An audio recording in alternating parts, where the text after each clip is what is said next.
ऊंट और गीदड़ की कहानी बहुत पुरानी बात है। एक जंगल में दो पक्के दोस्त रहते थे। एक था गीदड़ और दूसरा था ऊंट। गीदड़ काफी चालाक था और ऊंट सीधा सा। ये दोनों दोस्त घंटों नदी के पास बैठकर अपना सुख दुख बांटते थे। दिन गुजरते गए और उनकी दोस्ती गहरी होती गई। एक दिन किसी ने गीदड़ को बताया कि पास के खेत में पके हुए तरबूज है। यह सुनते ही गीदड़ का मन ललचा गया, लेकिन वो खेत नदी पार था।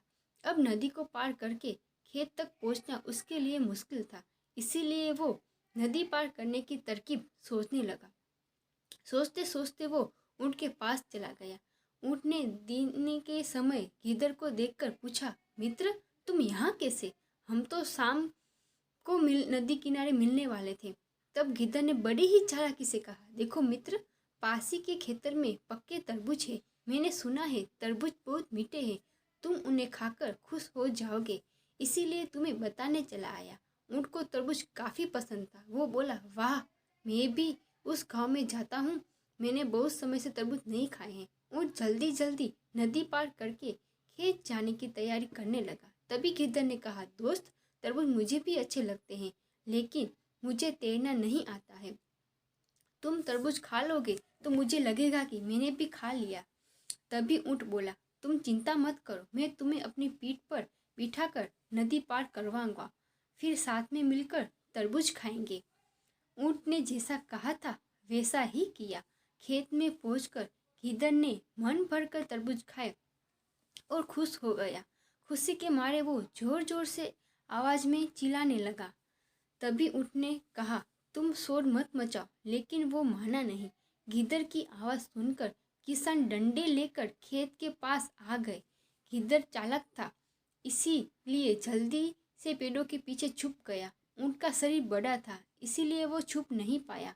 किसानों ने गुस्से के मारे उसे बहुत मारा। किसी तरह अपनी जान बचाते हुए ऊँट खेत के बाहर निकला। तभी पेड़ के पीछे छुपा गीदड़ बाहर आ गया। गीदड़ को देखकर ऊँट ने पूछा, तुम क्यों इस तरह चिल्ला रहे थे? गीदड़ ने कहा कि मुझे खाने के बाद चिल्लाने की आदत है, तभी मेरा खाना पचता है। इस जवाब को सुनकर उनको और गुस्सा आ गया। फिर भी वो चुपचाप नदी की ओर बढ़ने लगा। नदी के पास पहुंचकर उसने अपनी पीठ पर गिद्ध को बिठा लिया। ईंट उधर मार पड़ने से मन ही मन गिद्ध खुश हो रहा था। उधर नदी के बीच में पहुंचकर ऊँट ने नदी में डुबकी लगानी शुरू कर दी। गिद्ध डर गए और बोलने लगा, यह क्या कर रहे हो?